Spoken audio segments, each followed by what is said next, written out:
नमस्कार दोस्तों। किसी ने क्या खूब कहा है कि आप अपने कर्मों से अपने आने वाले कल को बदल सकते हैं। आज हम जानेंगे कि कैसे 3 बहुएं एक बूढ़ी अम्मा के श्राप से कुतियां बन गईं। दोस्तों, कहानी को ध्यान से सुने और वीडियो के अंत तक बने रहें। 3 बहुएं बन गईं कुतिया। एक छोटे से गांव में एक बुढ़िया मां रहती थी। उसके 3 बेटे और 3 बहुएं थीं। बुढ़िया माई बहुत धार्मिक थी और हर दिन पूजा पाठ में समय बिताती थी।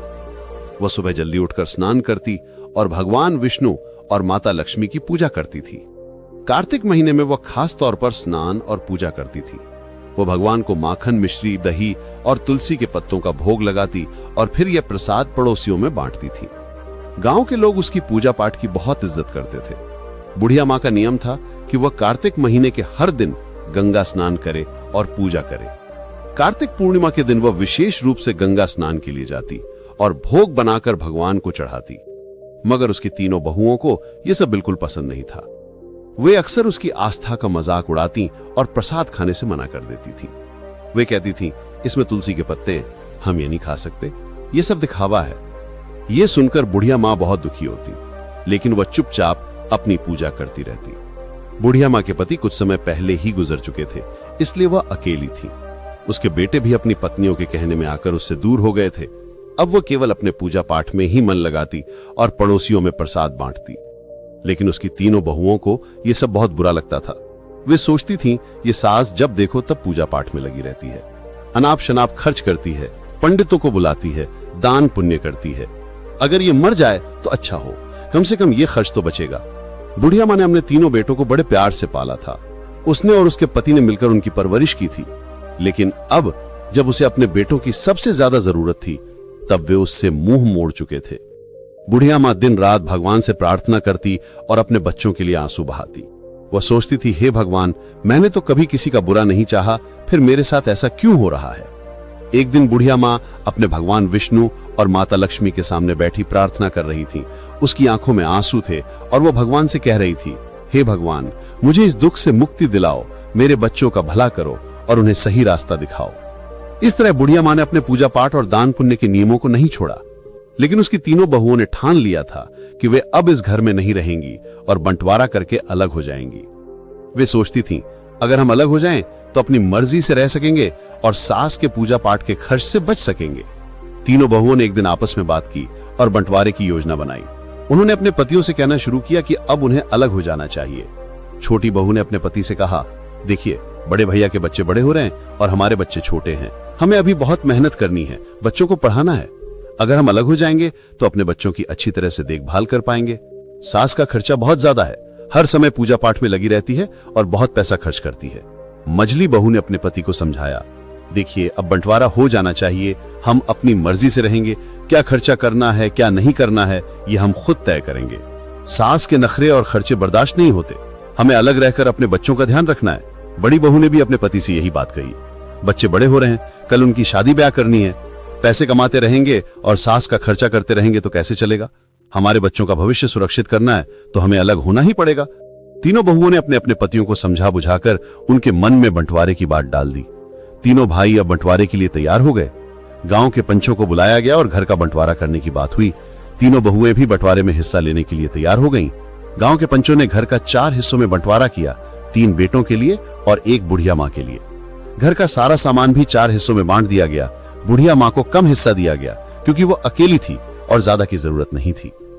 पंचों ने कहा कि जो भी बुढ़िया मां को अपने हिस्से में रखेगा वह उसका भी ख्याल रखेगा। छोटी बहू ने साफ मना कर दिया, मैं बुढ़िया मां को अपने हिस्से में नहीं रख सकती, उसका खर्चा बहुत ज्यादा है, पूजा पाठ में बहुत पैसा खर्च होता है, हमें अपने बच्चों का ध्यान रखना है।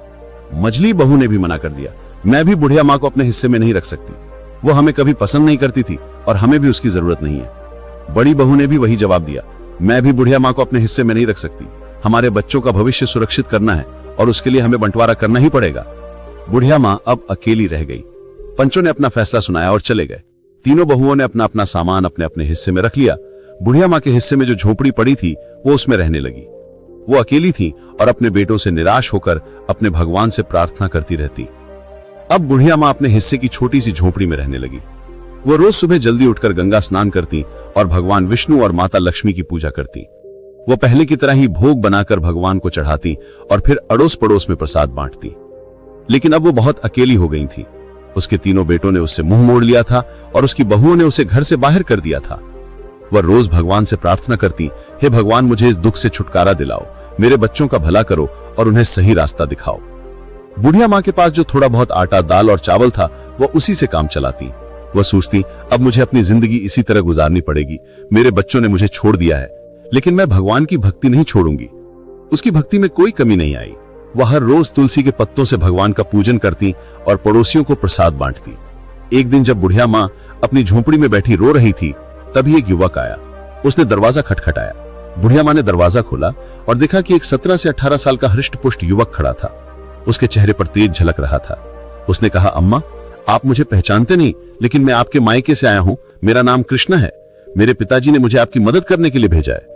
बुढ़िया माँ ने आश्चर्य से पूछा, कृष्णा, तुम मेरे मायके से हो? मैंने तो तुम्हें कभी देखा नहीं। कृष्णा ने मुस्कुराते हुए कहा, हाँ अम्मा, मैं आपके भाई का पोता हूँ। हमें खबर मिली है कि आपके बेटों ने आपको घर से निकाल दिया है, इसलिए मेरे पिताजी ने मुझे आपकी मदद करने के लिए भेजा है। बुढ़िया माँ की आंखों में आंसू आ गए। उसने कृष्णा को अंदर बुलाया और उसे बैठने के लिए कहा। उसने पानी का ग्लास और थोड़ा सा गुड़ दिया। कृष्णा ने पानी पिया और गुड़ खाया। फिर उसने अपनी थैली से कुछ खाने का सामान, कपड़े और दवाइयां निकाली। उसने कहा, अम्मा, ये सब सामान मैंने आपके लिए लाया हूं।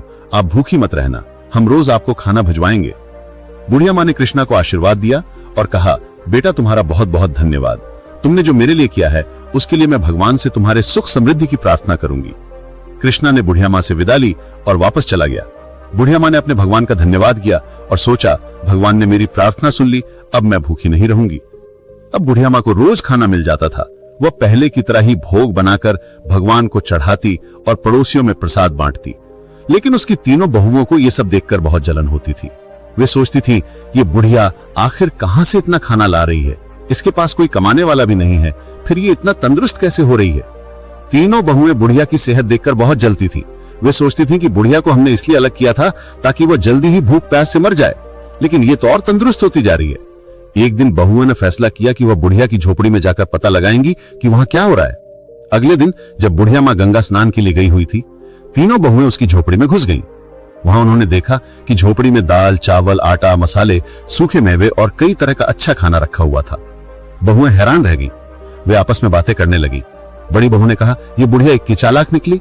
हमें लगता था कि ये भूखी प्यासी मर रही है, लेकिन यहाँ तो हर चीज का भंडार है। इसने जरूर हमारे घर से चोरी करके ये सब जमा किया है। हम काम में लगी रहती थी और ये चोरी कर करके अपना घर भरती रही। अब इसे सबक सिखाना होगा। मझली बहू ने कहा, हम इसे मजा चखाना चाहिए, देखते हैं कि इसने यहाँ क्या क्या जमा किया है। छोटी बहू ने भी सहमति जताई। सही कहा, हमें इसके खिलाफ कुछ करना होगा। तीनों बहुएं झोली भर भर के सामान अपने घर ले जाने लगी।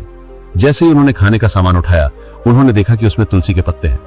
गुस्से में आकर उन्होंने तुलसी के पत्ते नाली में फेंक दिए। ये देखकर वे और भी क्रोधित हो गईं और सामान उठाकर बाहर जाने लगी। तभी एक अजीब घटना घटी। तीनों बहुओं ने देखा कि उनके हाथ पैर धीरे धीरे कुत्ते के पंजों में बदलने लगे। वे डर गईं और चिल्लाने लगीं, लेकिन कोई उनकी मदद नहीं कर पाया। कुछ ही पलों में तीनों बहुएं कुतिया बन गईं। गांव में हड़कंप मच गया। बच्चों और पतियों ने जब ये देखा तो वे हैरान रह गए। बच्चे चिल्लाने लगे, मम्मी कुतिया बन गई है, पापा देखो मम्मी को क्या हो गया। तीनों बहुओं के पति समझ नहीं पा रहे थे कि ये कैसे हुआ। उन्होंने कोशिश की कुतिया को घर से बाहर भगाएं, लेकिन वे घर छोड़ने को तैयार नहीं थी। वो अपनी भाषा में कुछ समझाने की कोशिश कर रही थीं, लेकिन कोई उनकी बात नहीं समझ पा रहा था। बच्चे रो रहे थे और पतियों को भी रोना आ रहा था। उन्होंने अपने बच्चों को संभालते हुए कहा, चलो अब कुछ नहीं किया जा सकता, हमें माँ का इंतजार करना होगा, शायद वही कुछ हल बता सके। गांव के लोग भी इकट्ठा हो गए और सोचने लगे कि ये अनहोनी कैसे हुई। सबने बुढ़िया माँ की वापसी का इंतजार करने का फैसला किया। बुढ़िया माँ को अब अपने रोज के जीवन में थोड़ी राहत मिल रही थी। कृष्णा रोज खाना लाकर रख जाता था और बुढ़िया माँ भगवान का भोग लगाकर पहले की तरह ही प्रसाद बांटती थी।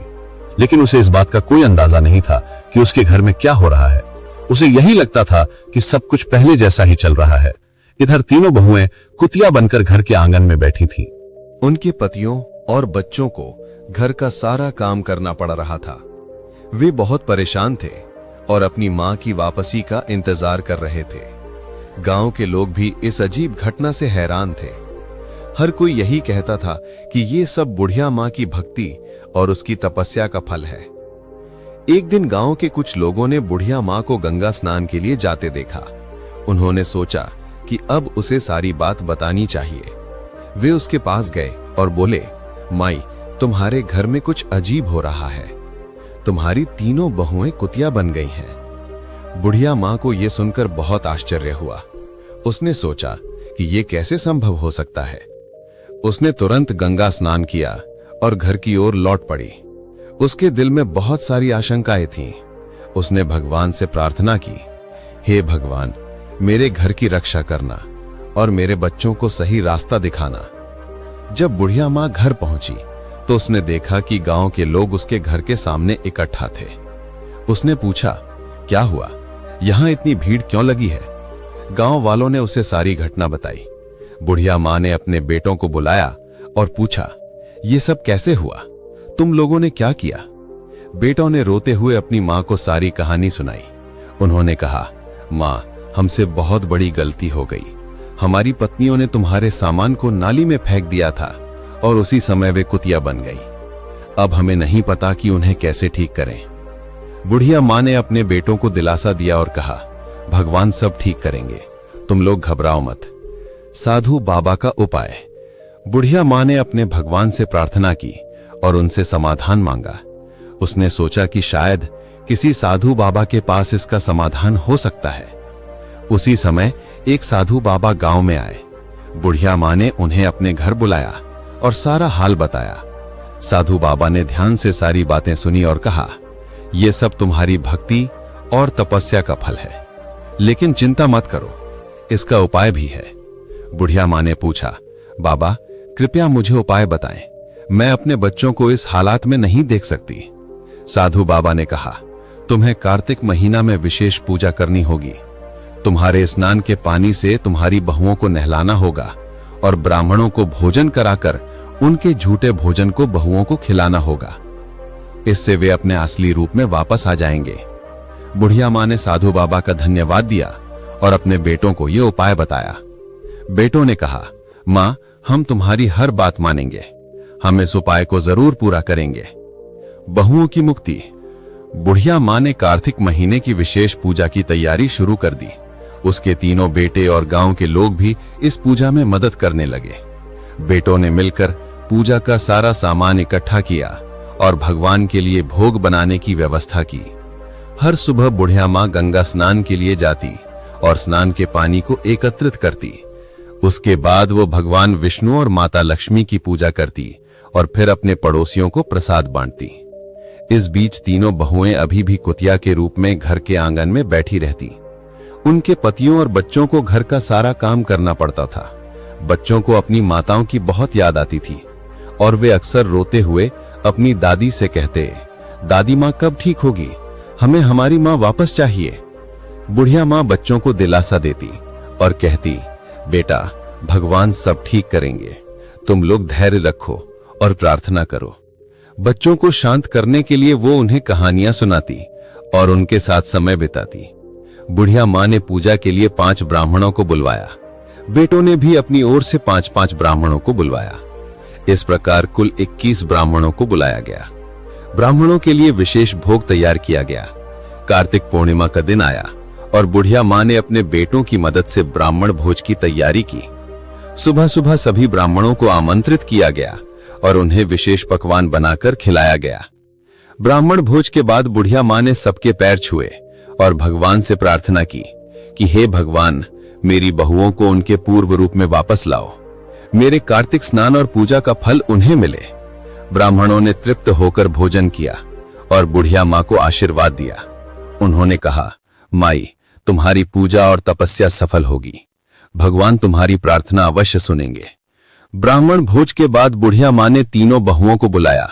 तीनों कुतिया भगवान के भोग के झूठे भोजन को बड़े प्रेम से खाने लगी। बुढ़िया मां ने उनके ऊपर गंगा जल छिड़का और उन्हें स्नान के पानी से नहलाया। जैसे ही गंगा जल और स्नान का पानी बहुओं के ऊपर छिड़का गया, एक चमत्कार हुआ। धीरे धीरे तीनों बहुएं अपने असली रूप में वापस आने लगी। उनके चेहरे पर पश्चाताप के आंसू थे और वे अपनी सांस के पैरों में गिरकर रोने लगी। तीनों बहुएं कहने लगी, मां, हमें माफ कर दो, हमने तुम्हारे साथ बहुत बुरा किया, हमें हमारे कर्मों की सजा मिल गई। अब हम तुम्हें कभी कोई कष्ट नहीं देंगे और हमेशा तुम्हारी सेवा करेंगी। बुढ़िया माँ ने उन्हें गले लगाया और कहा, बेटा, भगवान ने तुम्हें माफ कर दिया है। अब तुम लोग सच्चे दिल से भगवान की भक्ति करो और अपने कर्मों को सुधारो। तीनों बहुओं ने अपनी सांस से वादा किया कि वे अब हर साल कार्तिक स्नान और पूजा करेंगी और कभी भी बुढ़िया माँ का अपमान नहीं करेंगी। इस तरह पूरे परिवार ने मिलकर भगवान की पूजा की और प्रसाद बांटा। तीनों बहुओं के अपने असली रूप में वापस आने के बाद घर में एक नई ऊर्जा और खुशी का माहौल बन गया। बुढ़िया माँ की भक्ति और तपस्या ने पूरे परिवार को एक नया जीवन दिया था।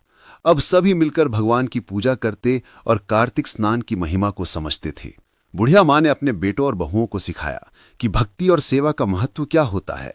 उसने कहा, देखो बेटा, भगवान की पूजा और सेवा से हमें सच्चा सुख और शांति मिलती है। हमें हमेशा सच्चे दिल से भक्ति करनी चाहिए और दूसरों की मदद करनी चाहिए। बड़ी बहू ने कहा, माँ, हम अब समझ गए हैं कि भगवान की पूजा का क्या महत्व है। हम हर साल कार्तिक स्नान करेंगे और भक्ति से जीवन जिएंगे। मंझली बहू ने भी अपनी माँ से कहा, माँ, हमें माफ कर दो, हमने तुम्हारे साथ बहुत गलत किया। अब हम तुम्हारी सेवा करेंगे और तुम्हारे साथ मिलकर भगवान की पूजा करेंगे। छोटी बहू ने भी अपनी माँ से वादा किया, माँ, अब हम सब मिलकर रहेंगे और कोई भी तुम्हें कभी तकलीफ नहीं देगा। हम हर साल कार्तिक स्नान और पूजा करेंगे। बुढ़िया माँ बहुत खुश हुई और अपने बच्चों को आशीर्वाद दिया। अब घर में सब मिलजुल कर रहने लगे। अगले साल कार्तिक पूर्णिमा के दिन पूरे परिवार ने मिलकर विशेष पूजा का आयोजन किया। घर को सजाया गया। भगवान विष्णु और माता लक्ष्मी की विशेष आराधना की गई। तीनों बहुएं सुबह सुबह उठकर गंगा स्नान के लिए गई और स्नान के बाद भगवान का भोग तैयार किया।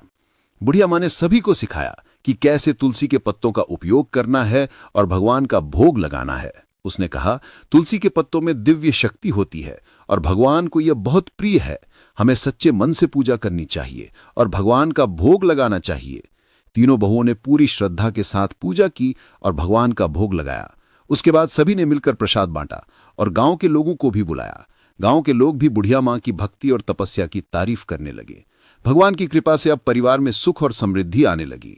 तीनों भाइयों का व्यापार अच्छा चलने लगा और घर में खुशियों का माहौल बन गया। अब तीनों बहुएं भी अपनी सास की सेवा में लगी रहती और हर काम में उनकी मदद करती।